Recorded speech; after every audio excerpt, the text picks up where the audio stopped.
from the front. All right, boys. Lock in. It's our core foundation, man. Grit. I'm fired up. I'm fired the f*** up, boys. It's pumping right now. It's got my juices pumping, boys.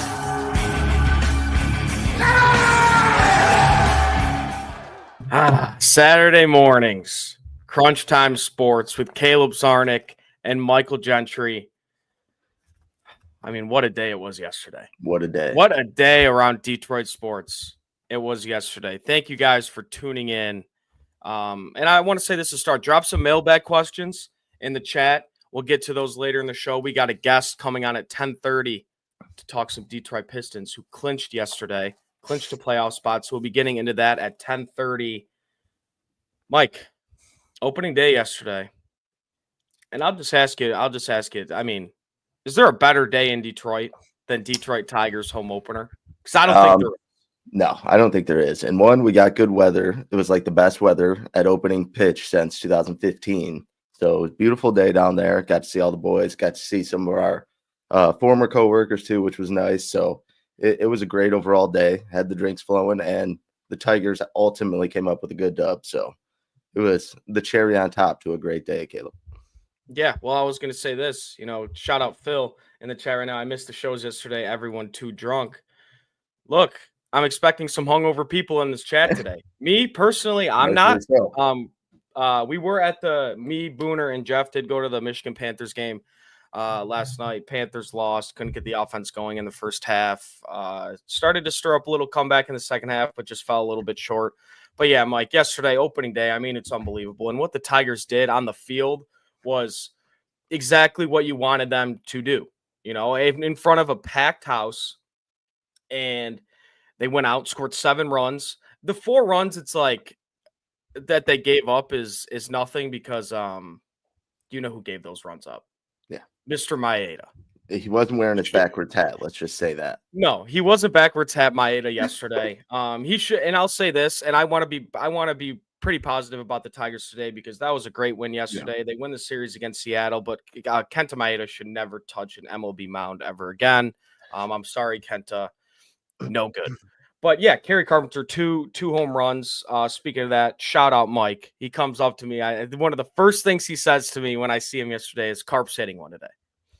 Take it. Plus 630 or something. Took it, smacked, first inning. Yeah, first at bat. Gotta love it. Dude, because where we were at, the tent was like kind of right next to Comerica Park. And me and Booner were walking into the tent.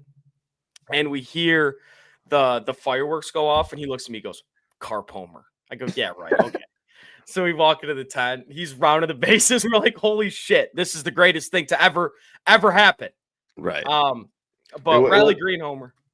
Go ahead. No, it was electric too, because I obviously there's one big ass TV in that tent that we were in, and you walk away from it, and then you just heard cheering nonstop, just people screaming, going nuts immediately. That really just like kind of started off the whole day, topped off or capped off opening night, right? So yeah, I mean, and for those of you tuning in right now, we're gonna get to Pistons at 10:30. We got Sean Murphy joining the show, the absolute GOAT. But yeah, opening day yesterday, Flaherty 5 2/3, 7 Ks, 1 earned. He just looked. I mean, adding him back to this rotation is going to win us a lot of ball games. The slider was looking really good. Yeah, I thought the velo was good. Really good stuff from Flaherty. And I mean, it's not a good White Sox lineup by any means, but that's really encouraging to see from Flaherty. And now we got Olsen on the mound today for game 2, but it's looking like it's a little rainy, so might be a little delay. And you know what? I want to give a shout out, Mike, to our guy, Nicholas Koloff, Microwave Nick. Dude. Did a phenomenal job covering the Tigers. His first time. Though, I mean, those videos, everything on the field, interviewed Andy Dirks. The dude from Keegan Peele or whatever. I was going to let you say because I honestly I always get his name. Dude. Yeah, I always get him mixed up, but we know who we're talking about. Yeah, but phenomenal job, and he just showed a picture of the Tigers putting the tarp on the field. Yeah, so we'll see what happens. But I mean, you go out and you sweep the White Sox at home, and then you have the Yankees coming to town.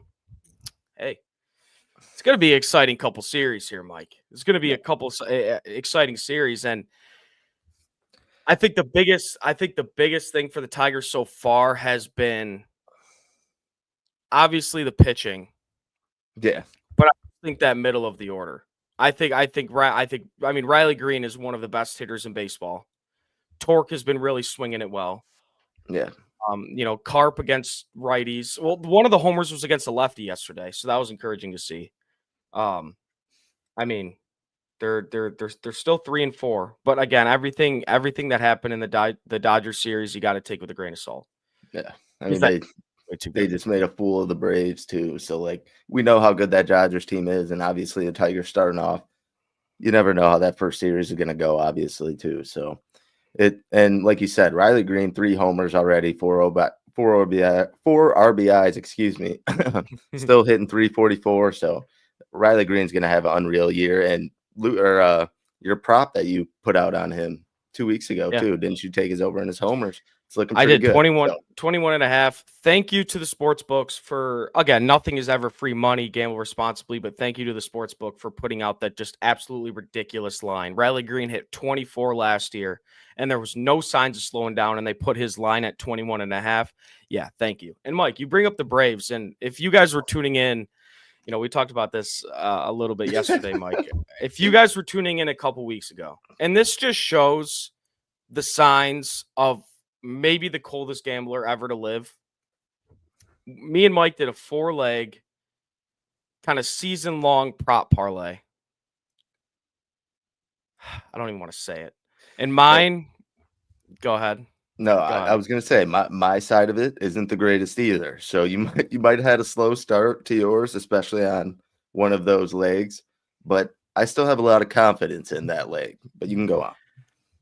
I mean, Mike, it's not only bad, it's literally the worst you could possibly do. So I took the Atlanta Braves to win their division. They haven't won a baseball game yet. And we're a week and a half. We're a weekend. That's bad. That's not good stuff. Well, they won last night. They beat the Marlins for the first time. They'll probably sweep the Marlins. And to be honest, it's all right for them because we know Ron Acuna is coming back soon. They still have some pitching health, I guess you can say, that they're getting back to from last year. So honestly, I'm not really worried about the Braves. I think the Braves will be just fine. And it's 7 games. There's 170 left. So yeah, I'm looking at it right now. I mean, their division is just really good. That might have been a really bad pick for me. Really bad pick. But no, it's early. But that's a really good baseball team. They'll be fine. Back to the Tigers a little bit, though. I do want to talk about that Seattle series a little bit because we saw a lot of good things in that Seattle series. Obviously, one of them, Casey Mize. I think it was 5 2/3, 1 hit, scoreless. He looked like just a totally different version of Casey Mize. He looked like the number 1 overall pick, Casey Mize, that we were expecting. And, I was just talking about Flaherty, adding him back into the rotation. If you get a good Casey Mize, and I've said this a few times, we're going to be in July, and we're going to be talking about one of the best rotations in baseball, if not the best, comparable to Seattle. Because when you have a guy like Mize and you can, 2 days after Skubal goes, or 3 days after Skubal goes, with Flaherty, Olsen, and Job in between, Mike, that's electric stuff. And I didn't actually get to talk to you about Job's start because that happened after the fact. And then last week you guys went early. What were your kind of thoughts on his first start? Obviously, that game we won, I think it was 9-6. He had like 4 strikeouts or whatever. Just kind of your thoughts on his performance and obviously leading into his next start. Like, what was your confidence level after seeing that? Some good things, obviously. Some pitches left out over the plate. But, I mean, young pitcher, he's shown a lot, and he looked pretty damn good in that game. Give him a year or two, he's going to be one of the best pitchers in baseball. Yeah. That stuff he has is just way too good. And, for his first MLB start, he's going to make some mistakes. He had trouble finding the strike zone a little bit. But what I like is that when he wasn't finding the zone, you didn't see the velo go down. Like, he was still throwing. He wasn't up there aiming. He wasn't up there just trying to throw strikes. All of his pitches had a purpose. And that's what I loved about Jackson Jobe. And that cutter, when you're able to tunnel that with the fastball, he's gonna strike a lot of hitters out, and he's gonna miss a lot of barrels. Jackson Jobe is that dude. And that there's a reason he was the number one pitching prospect in all of baseball. He is that guy. Again, give him 1 or 2 years, let him figure everything out, and he is going to be one of the best pitchers in baseball. And like Coach Walk said, he's going to make some mistakes sometimes. He's a dog. He's a dog. What do you think about his performance? No, I thought he was good too. Like I said, there was a few like little mental mistakes, but that he's a young kid, and I mean that's a huge moment. Obviously, your first start like that, and he's got nasty stuff, and he's only going to get better. And like you said, it just kind of explores the depth that you do have in that pitching or in that bullpen with your starting pitchers. Like they're going to be unreal this year. And Jobe will pitch tomorrow too, obviously. Yeah. For the Sunday 1 p.m. game too, and we got Reese tonight, or Reese today if they end up playing. So. Yeah, I'm excited to watch Reese tonight. Yesterday, his first start, I don't want to say feel bad, but like in a sense, I kind of do because his first start against the Dodgers, and that's a fucking all-star team. Yeah, his stuff was really good against the Dodgers, and he was just a couple, not great pitches away from, having a really good start. Off the top of my head, I can't remember who he gave up homers to, but he gave up a homer to make it, to give up his fourth run, and just left one over the plate. But I'm really excited what we're going to see from Olsen today. I hope they play because I want to see him throw. But I mean, yeah, like, and I know I sound like I always forget this saying. Let me think for a sec, Mike. All right. Actually, but even kind of dating back to last year, Reese even had some bad luck. No matter if it was, our team not hitting when he was pitching. So I kind of hope to see him go out today and they kind of keep it rolling from yesterday as far as the bats, the hits go, and kind of get his confidence back. Because like you said, when you play a Dodgers team like that, even though I believe they had a 2-0 run lead in that first inning, but the Tigers did, and then they gave up 7 in a row. So that's got to hurt Reese's confidence a little bit, but I think a guy like that will be fine. And if they go out there today and bounce back, he'll be all right. So he's next. No, I mean, today in a very favorable matchup against the White Sox, I think he's going to shove in front of the home fans with the win they had yesterday, kind of riding a high. I think he's going to go out there and shove. That's just, my opinion. I think a lot of people would have the same opinion because his stuff is just too good to have back-to-back not great starts, especially when his first start is against one of the best teams in baseball. Yeah, and then you go to one of the worst for sure. And it does say the rain's supposed to stop here soon, so looks like we will be seeing him today. I think this is the lineup for today. I think they just updated it. We got Malloy, Cart, Green, Torque, Colt Keith, Ibanez, Rogers, Sweeney, and Kreidler. And you know what? I want to say this. Say it. I know. Look, Jake Rogers is a fan favorite. And he caught all of Scooble's starts last year. He's one of the best defensive catchers in all of baseball. However, when you have a young catcher like Dylan Dingler who's hitting the absolute piss out of the ball, it's going to be very difficult to leave him out of the lineup. And you might think, we could just DH him. Well, you got to think. We have guys coming back. Veerling is coming back. Meadows will be back at the, in June, hopefully. Wenzel Perez coming back. Glaber coming back. So where is there room for his bat in the lineup outside of catching? So I guess my question to you is kind of like, how many starts will Dylan Dingler take from Rogers? Or do you think that AJ Hinch is going to continue with this kind of 60-40 even platoon? Yeah, between I mean, Rogers well, and obviously we know he's going to be behind when Scooble's pitching, but yeah, I think, I don't know, they'll still give Jake Rogers at least some time to try and work it out because he did have a really clutch bat to end the year and even into the postseason. So I don't think they'll probably give up on him that easily. And, it is still very early in the season, even though Dingler is raking, there is people throughout the whole lineup that are, still struggling or getting their hits going. So it's a little too early, I guess, to write Jake Rogers off. I think we know what he can be as a hitter, and we definitely know what he is behind when Scooble's pitching and he's catching. But I do agree in a sense, like if Dingler's hot and then like consistently you see it throughout the year or, 40 games in or whatever it is, then maybe you do make that switch. But for right now, I think it is kind of early to tell because there are still some struggling bats throughout the lineup.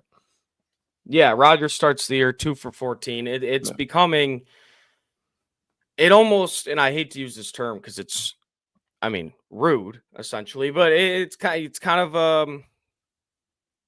almost a free out when it's Rogers. But again, he's one of the best defensive catchers in baseball. And like you said, he made some really clutch hits down the stretch last year. But when you got a young catcher that's hitting as well as Dylan Dingler, Dingler's a stud, so he has to get more at bats. And one thing I do like that I like that Dingler was behind the plate for Job's start.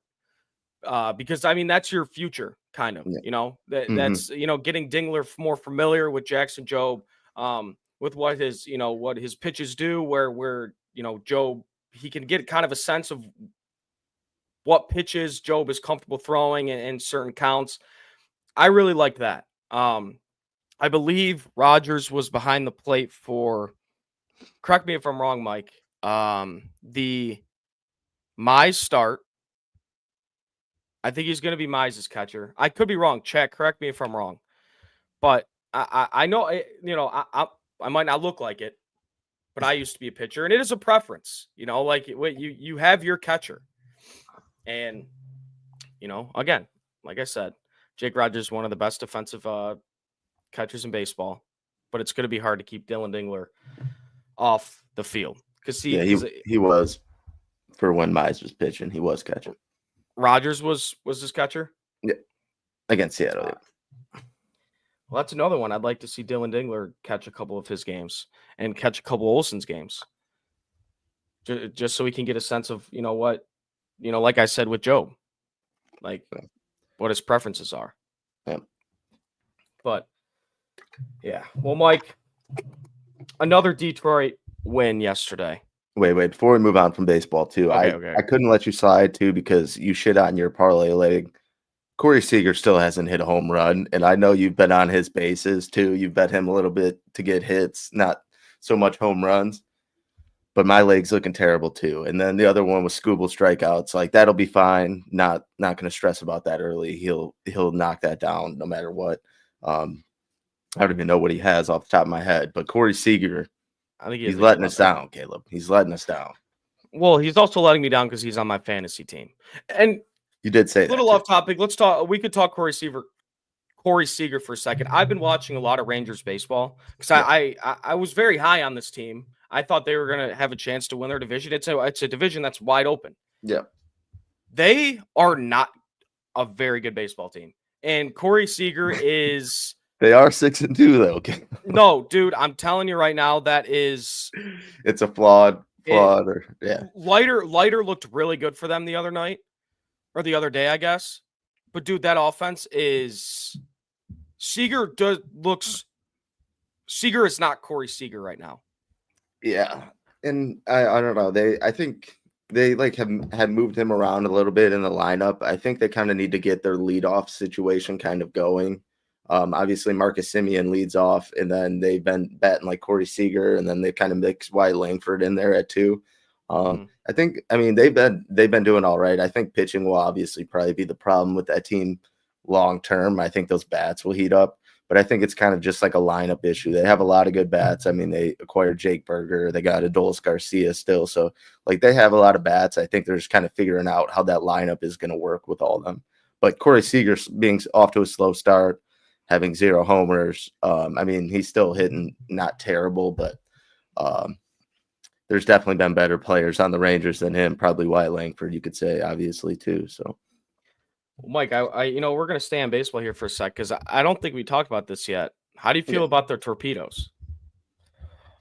I can't believe it's taken this long for someone to kind of find that little outlier that you can do that. Mm-hmm. I don't know how long it will last. I think if more teams continue to use them, and then it gets to a point where every player's using them, and the dingers are just flowing, they'll probably ban them.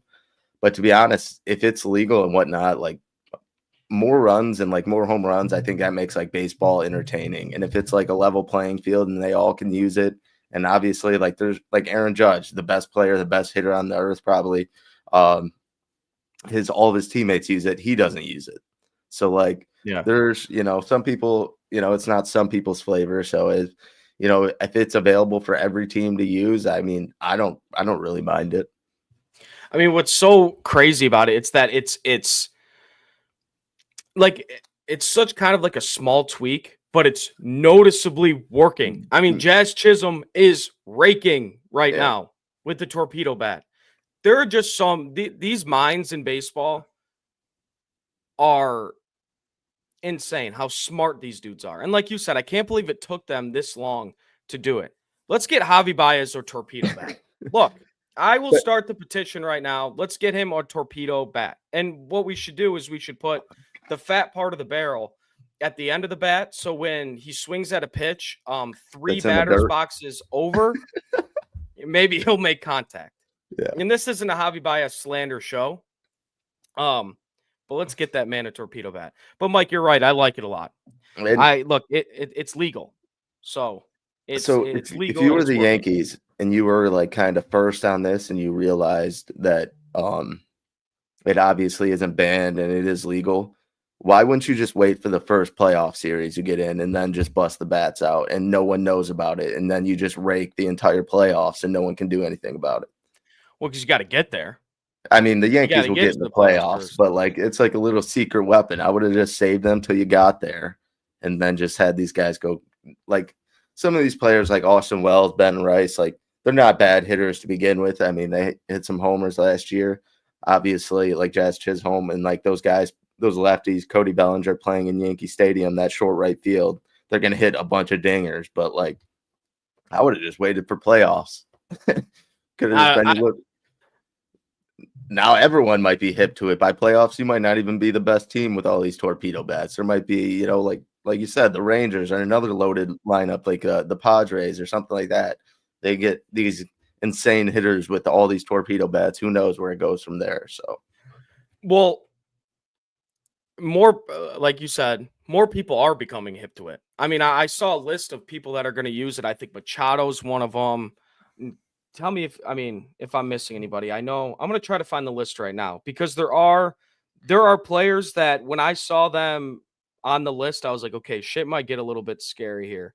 Let's see. I mean, I did see the list, and like obviously the Yankees have like 5 players. It seemed like on that list there was maybe like give or take 1 player or 2 players from certain teams. It's not like every other team was loading it up like the Yankees are rather. Well, the Yankees have 5: Volpe, Wells, Bellinger, Chisholm, and Goldschmidt. And Anthony Volpe's the guy that's really benefited from it because he struggled last year, and that was the guy the Yankees thought was going to be the next Derek Jeter. But he was not good last year, and I mean with the torpedo bat, he's having a hell of a year. The homer, Ellie De La Cruz, I think he hit 2 of them the other night with it. Lindor, I think maybe struggling a little bit to start the year. Machado's thinking about using it. Kike Hernandez, Max Muncy, Rhys Hoskins, Rutschman's using it, who's having a pretty decent year so far. I mean, he's a good hitter too. Like he was fine last year before that, but obviously that'll probably take him up another level. But do you think? And I guess this is a pretty broad question. Do you think this kind of changes baseball? Because this is such an advantage for the hitters. So a couple years ago it was the juice balls. Yeah. Right. And we saw what happened happened with, pitchers. The ERAs were up, but the home runs were up. So the game was more exciting. And it kind of changed everything. They got rid of the juice balls, kind of went back to normal. And now they have these torpedo bats where it basically, I don't have to change my swing. I could just have my normal swing, even though if there's flaws in it, and I'm going to find the fat part of the bat.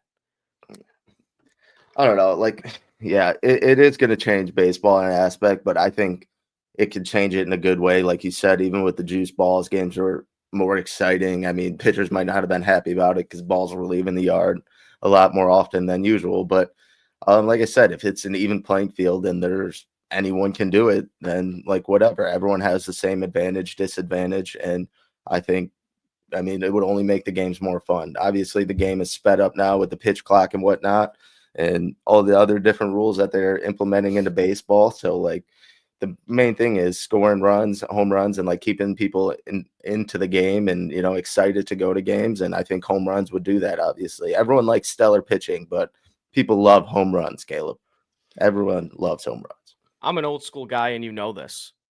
I love home runs also, but I also like the tradition and the pastime of baseball. I don't like switching things up too much. But again, I don't think it's going to be like too drastic of a change though. But like obviously, you name some of the Yankees players like Jazz Chisholm. I believe has 2 homers. Goldschmidt still has 1. Bellinger still has 1.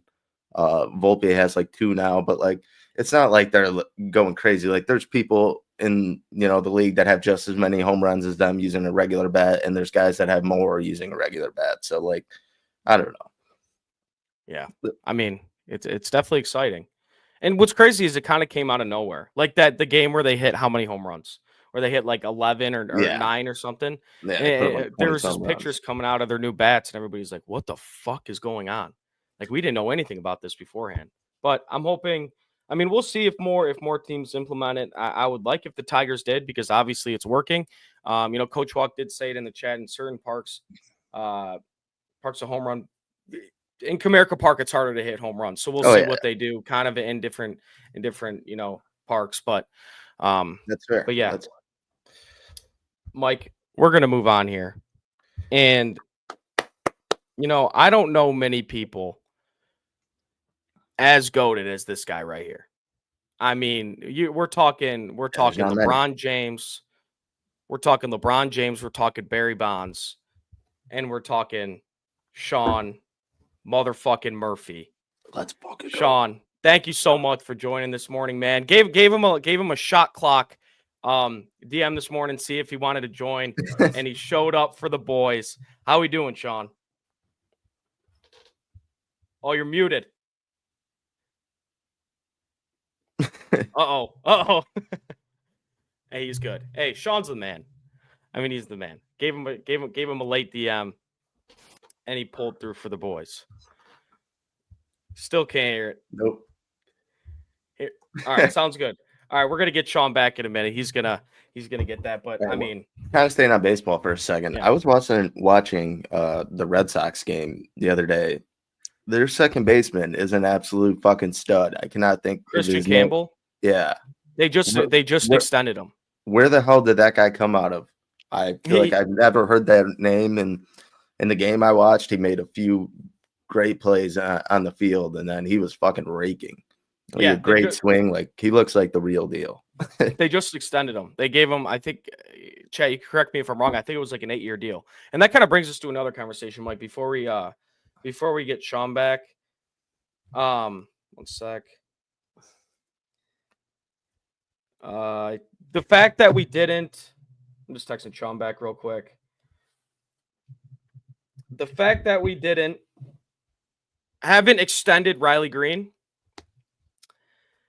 is embarrassing. You're looking at all these contracts right now. Jackson Merrill just got extended. Even like you could go back to like the Corbin Carroll extension.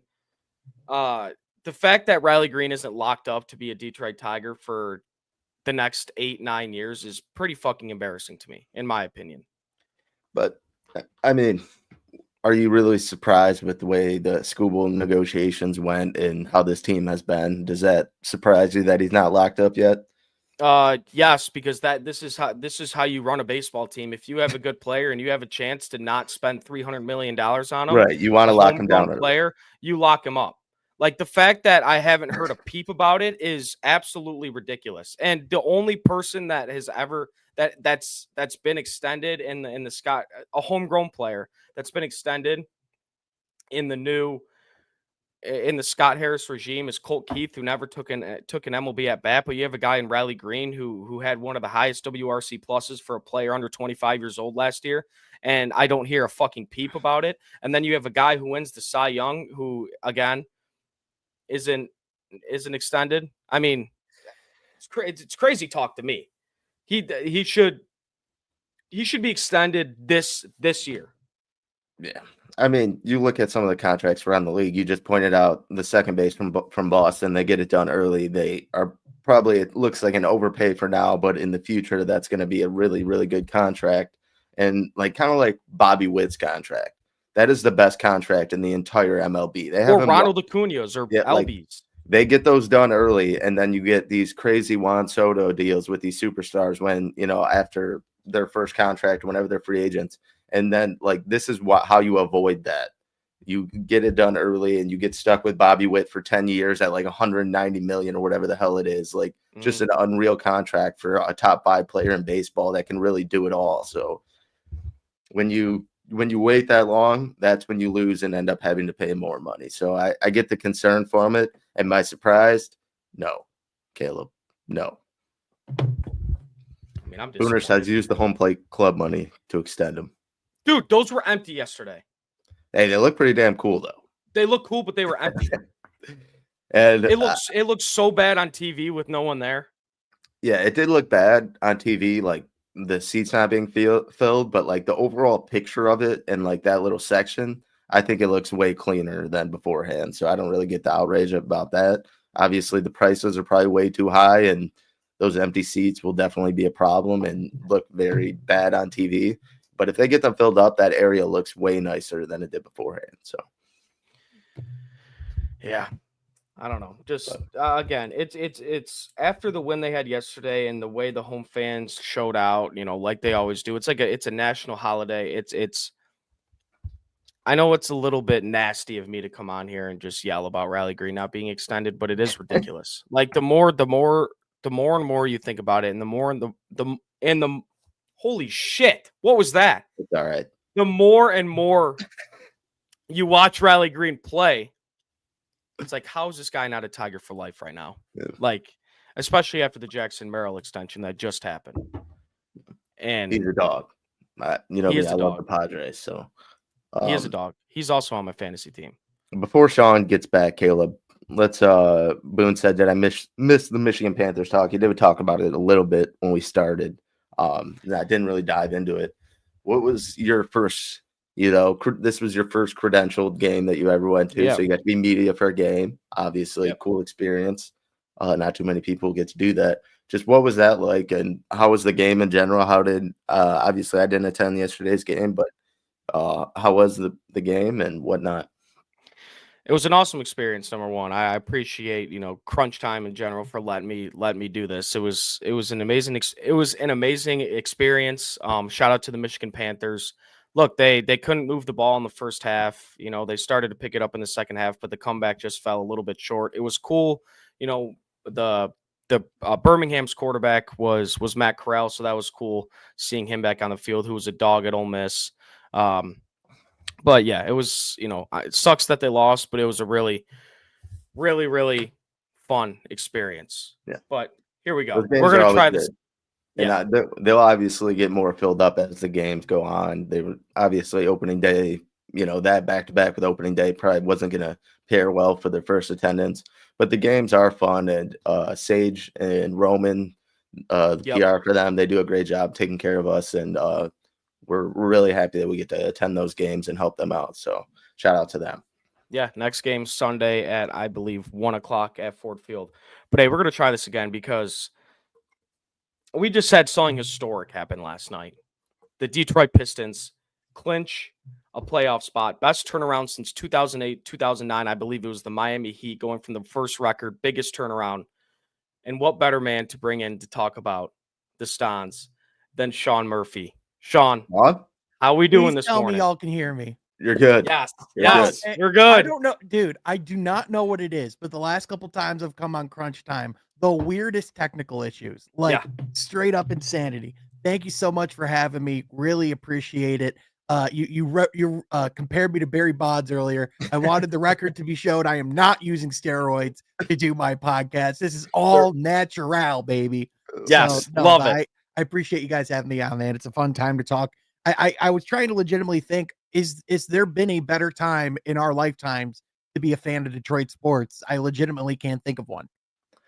Yeah. Neither can I. I mean, especially with how these teams did it as well. Like just how quick these turnarounds happened with the Tigers last year. Obviously, the Lions, Wings, Mike, you guys have we don't have to talk about it. Yeah, you got to pick up your slack a little bit, but yeah, this turnaround has been unbelievable. Sean, what are kind of the vibes around the team right now, and how are they feeling down the stretch and going into the playoffs? Yeah, I would say that JB has been very reluctant to allow these guys to like really sit and reflect with what's been, with what they've been doing up until really last night. Like once they clinched that playoff spot, once the play-in tournament was no longer in the conversation, which by the way, I think is just remarkable in and of itself. You just think of when this team started 0-5, they, I remember when they got to 500 and how much of an accomplishment that kind of felt like it was. But I remember the conversation, trying to be optimistically realistic was, okay, can they stay around there? How long until they go under 500? All of those things. They pretty much never looked back after that point. So I think, there's a realization and a moment to be able to acknowledge what they've done thus far. But I think with the fact that they've already defied expectations, they've already done things this season that no one expected them to do. I think there's almost a feeling of playing with house money and wondering what else they can do as the season goes on. It's going to be interesting to see how they really approach these final few games, because do you want to, continue to keep playing guys, build that momentum and really like go in as polished as possible in the playoffs and not worry about who you're playing? Or do you want to sit guys, let them get healthy, rest them and try and position for the matchup that could possibly get you farthest in the playoffs? It's an interesting dilemma that the Pistons are in. And to be honest with you, that's probably the best problem that they've had at this time of year in a long time. Yeah, it's kind of the build off of what you just said. I mean, you got Cade Cunningham obviously working back from that injury. Is that a guy that you maybe want to get a game in and kind of warm him back up? Because, I mean, you have 4 games left. You're either playing the Pacers or the Knicks at this point. As of now, you're playing the Pacers. You lose a little bit, you're probably playing the Knicks. So you do kind of decide your own fate in that aspect. Would you want to see at least Cade Cunningham get out there for a game and kind of get his feet back underneath him and get ready for playoffs? Obviously, when you're playing a team like New York, you're going to need a guy like Cade Cunningham, especially in MSG. He's going to be a huge part. I think if they end up playing the Knicks, that will be like, I'm not saying his coming out party because that's already happened, but I think that will be huge for Cade Cunningham. He's going to playoff basketball in MSG. Cade Cunningham's going to be insane. But just your thoughts on that, Cade getting back out there and maybe them battling for whatever matchup they do want. Probably the Pacers, in my opinion, but yeah, I think he'll more than likely come back, pretty soon. In fact, I think he could probably come back tonight, to be honest with you. They upgraded him to questionable for the Raptors game yesterday, knowing that they had a back-to-back. So to me, that really signaled that they are aiming towards a Cade return, tonight. And as far as like the way that I think they're going to approach things, I think it's going to be kind of a middle approach where they still get guys minutes. They still are, playing, I would say 2-3 quarters of highly competitive basketball because they don't want to rest in their laurels. They do want to, continue to focus on execution and building momentum going into the postseason. But at the same time, I think if you're looking realistically at like what is the best route for this team to make a deep run, I think you do kind of look at positioning, because once you're at the 5th or 6th seed, there's really not a difference. Once you can't secure home court advantage, for rounds, like it really isn't worth positioning for the higher seed. It really is worth positioning where, like, what route do you think is the best route to make the biggest push? And in my opinion, I think the Pacers, although I think that's the most fun matchup for the Pistons in the first round, as far as storylines, intrigue, all of those things, it'd also probably be their hardest matchup because the Pacers are playing their best basketball this time of the season. If you look at matchups and the way that the Pistons like to do things, they like to get in the interior. They like to play fast. Indiana has an elite rim protector, Miles Turner, and that's a team that can run up down the court as well. If you get an offensive juggernaut with the Pacers, you're not going to win 4 out of 7 games. So that would be a very difficult series, in my opinion. Whereas the Knicks and the Bucks are both dealing with stars that have health issues. Damian Lillard, we don't know if he's coming back or not with a blood clot issue. Jalen Brunson's coming back from a bad sprained ankle, but we don't even know what percentage of a Jalen Brunson we're going to get. And also, you look at like who you draw in the second round. And I know it's crazy to think about, the Pistons making a conference finals run, but it's kind of like the Tigers in the postseason, right? It's like, well, if you really are going to make try to make that crazy run, be that gritty team that comes out of nowhere. Who would you rather face in the postseason, the Cavs or the Celtics? And with all due respect to the Cleveland Cavaliers, I'd rather face the team that hasn't done it before, that hasn't won the championship. Yep. And oh, by the way, our head coach knows that team from top to bottom. So to me, if you're looking at what the best route is for the Pistons to make a run, I think it's the 6th seed. Hope you draw the Knicks in the first round and see if you can draw Cleveland and get them rattled in the second. Yeah, I do want to address this comment right here because I think it's a really good comment. Sean, I can't remember if I asked you about Tim Hardaway Jr. last time you were on, but this is a player I'm really fascinated with, especially down the stretch, because he is a really streaky shooter, but when he's on, the Pistons are that much better. In these past 10 games, he's been shooting around, 45% from 3, I believe. And, his ability to defend because of his length is so important for the Pistons. And I love this comment because THJ and the vets will be pivotal in the playoffs. How important is it for the Pistons that THJ stays hot and doesn't go on one of those cold spells like he does sometimes? Yeah, I think they're going to need him and Malik both, right? But I think in particular for like a Tim Hardaway Jr., like Malik's very much hot or cold, but also being the number 1 3-point shooter in the league, he's very much going to be targeted for that. So, Tim Hardaway's, been very pivotal for, a lot of different things on this team. And in my opinion, he's like kind of one of the more underrated players of this team. Like, especially when he's got it going is when this team is really playing well. And, he's really good at drawing charges. He's always in the right position. He might not be the best defensive player, but he's never beaten because he's not trying or he's not in the right position. Right. So, yep. I think in order for the Pistons to make a push, like it is absolutely imperative that they get production, from their veterans like they have all season long. Kind of like you said, he can be a little bit of a streaky shooter and shooters can tend to struggle a little bit more come playoff time. But I think that's where, like Tim Hardaway becomes important because he isn't just one of those guys where he's solely a shooter and that's his entire game. Like he does a lot of little things on the court and is willing to step in and do a lot of the gritty stuff that a lot of guys don't necessarily want to do. So I think, especially if the Pistons don't end up getting like a Jaden Ivey back, I think that definitely steps up the importance. But like, how about guys like Dennis Schroeder, right? Like how important is it for him to be able to create offense for this team and continue to produce, through like the pick and roll, which by the way, Dennis Schroeder, I don't think enough people to talk about how awesome he's been in a Pistons uniform and how they literally didn't give up anything to get him. Mm-hmm. Like, isn't that crazy? He closes games for this team. Yes. And like, he legitimately looks like Reggie Jackson from 2019, except casted in a proper role where he's not the star player, where he gets to play alongside a Cade Cunningham, which, talk about saving your season. Like, just to be able to have that type of playmaker and someone that can allow guys like Cade and Sasser, even like a Marcus Sasser has played a lot better playing off the ball alongside of Dennis Schroeder. So, two vets who have been very pivotal to this team. Yeah, and Sean, I kind of talked about it with that, with the New York series and whatnot, just like with Jalen Duren, Azur Thompson, and Isaiah Stewart, and being in that New York whistle, do you think it would ever become a problem within the Pacers series or the New York series?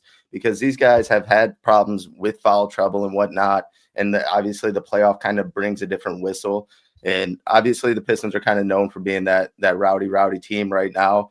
But sometimes if, those technical fouls and those mix-ups, those could dig you a hole in the playoffs as well. Not saying that will happen, but just is there any concern for, obviously, if Stu and Jalen Duren get into foul trouble when playing a big guy like Karl Anthony Towns and Jalen Brunson, these guys are known, for flopping and drawing these fouls. Like, do you think that would be a big concern even within the Pacers series too? Just these guys staying out of foul trouble, because that playoff whistle does vary, and they've even had trouble staying out of foul trouble in these regular season games.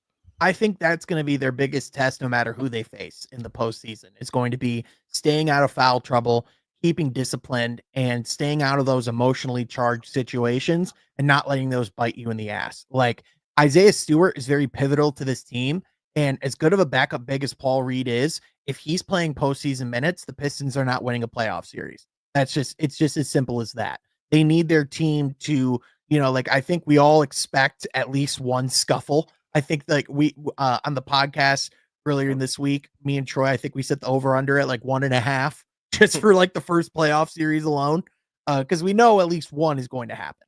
But I think the big thing is how do you keep that physicality and play with that toughness without letting the emotion and without letting that get over the line? Because like you said, Mike, it's like the playoff whistle is very different. And it's interesting because it's almost like the refs go into each game with a different agenda, or they almost kind of call the game based on how the series is going and where the teams are at. Like sometimes refs will be a lot more strict because they realize that the season's getting really that the series is getting really physical and that things are getting tense and that they need to rein things back in. Sometimes they realize how intense it is and that it's high stakes and that they need to just let those guys play. So the biggest test for this Pistons team is going to be those things that they have not experienced before, which is the high intensity, the high pressure, the emotion, all those things that are going to be tested. And if we talk about like what teams are going to be planning for and anticipating, do you really think teams aren't going to be looking to get in the heads of Jalen Duren and Isaiah Stewart and Ron Holland and all those guys when they're on the floor? Of course they are, because that's the easiest way to beat this team is to make sure a lot of them are in the locker room. So, I think the Pistons are, on one hand, I think they're primed to thrive with the playoff type of physicality because there are those games where they're not necessarily calling, as many fouls and they're letting guys play. And if they are in those situations, they can 100% thrive. But I think, I think any of those series, you're going to have a challenge because whether it's Jalen Brunson, who's one of the best foul baiters in the league, Karl Anthony Towns, like you said, another guy who's very primed to getting to the line, but Tyrese Halliburton's very good at it as well. Pascal Siakam can get his free throws too. Miles Turner's definitely not a scrub in that area either. And then you have Giannis Antetokounmpo, who, in my opinion, for my money, is the hardest player to keep off the foul line in the entire league when he wants to get there. So I think it's going to be a problem no matter who they face. It's just about how do they handle it and how do they keep their emotions in check and keep those have charged emotion that, is actually like focused in, if that makes sense. Yeah, Sean, we're talking about the physicality right now. And my favorite part about this turnaround is that they're doing it kind of in a different way. Their culture is a style of play that we haven't seen in a long time. And obviously with the fight in, well, I guess the scuffle in Minnesota, which, by the way, I'll say this, Sean, so you don't have to. Worst fucking fan base I've ever encountered in my entire life, the Minnesota fan base. But that's a story for another day. But I plead the fifth. How do you think, because obviously the ratings are down in the NBA, it's not a secret, but with such an exciting team, young, exciting team like the Pistons, how do you think the NBA is gonna market a team like this, a team that's physical and, will get into the fight sometimes? Do you think it's something they're going to want to try to stay away from and maybe not show all the clips of all the fights? You know what I mean? Or do you think they're going to embrace it? Like, yeah, the bad boys are back. I think drama and intrigue is undeniably good for the league. And as long as there's not a situation where, because the reason why the league was really so reactionary to the Minnesota Pistons brawl wasn't because they got in a brawl. It's because they got in a brawl right in front of the fans, and there were children right in that row that were right in the middle of that all. That is why the league does not like these things, because of the potential lawsuits and liabilities that come into play. So that's really the big thing there. So I think absolutely, like Detroit is going to be utilized, and the big thing is like you said, they're doing it differently, but they're doing it within the identity of Pistons basketball. They're playing within what's historically gotten them to the dance, so to speak. So I think you've already seen the league really push behind a Cade Cunningham and a Jalen Duren and Isaiah Stewart. Like if you go to their social media, especially when the Pistons were last, their ESPN game against the Miami Heat, that was like a rolling out the red carpet for the Detroit Pistons and making sure people knew exactly who they are. So I think it's going to be interesting to see who they draw, like playoff series wise. But I think if they draw the Pistons, if the Pistons draw the Pacers or the Knicks, there's almost a 100% chance that all of those games are going to be on national TV, which there's one series, pretty much in the playoffs in the first round that gets relegated to NBA TV. I think with the intrigue of the Pistons, I don't think they're getting relegated to NBA TV. And the one thing I would say about the ratings, where I would push back just a little bit, is if you look at the ratings of the league since the Luka Doncic trade, things have skyrocketed. Like the Lakers Celtics game in the Garden in Boston like a month ago was like the highest viewed regular season game in 5+ years. And also the rating conversation just feels a little weird to me because they literally just signed their media deals like not even like 8 months ago, and they're about to be on Amazon and NBC next season. So to me, let's talk about ratings next year. Let's talk about ratings 2 years from now when they're not an election year, when there's not all this crap going on. So that's my quick take on the ratings thing. I know most people don't care. That's just something that's just my opinion. No, that's totally fair. And I think that's something that a lot of people need to hear because I love the NBA. And I think a lot of people from the outside looking in, think it's a soft league. Nobody watches that shit. When you watch it, these are the best players in the world. They're just unbelievable athletes. Last question for you, Sean. What, you were just talking about either New York, or Indy playing on national TV. Who do you think the NBA wants the Pistons to play? What matchup do you think they want? I mean, if you're talking about what the league would want, I would probably say the Pistons Pacers would probably be the highest intrigue, highest drama. However, I also think there's something to be said about having one of your potential next faces of the league having a coronation in his first playoffs in the Madison Square Garden against the New York Knicks. So, I think the league, to be honest with you, would really like either option. I think if the league could pick, I think they'd probably not want them to face Milwaukee in the first round and face as great as a Giannis Cade matchup would be. I think there's something to be said about bringing back one of the league's greatest rivalries or having one of your next up and coming stars playing in the biggest market in the league. I think there's something to be said about both of those. So to me, I think the league is going to be sitting back and counting the bills no matter what. Yeah.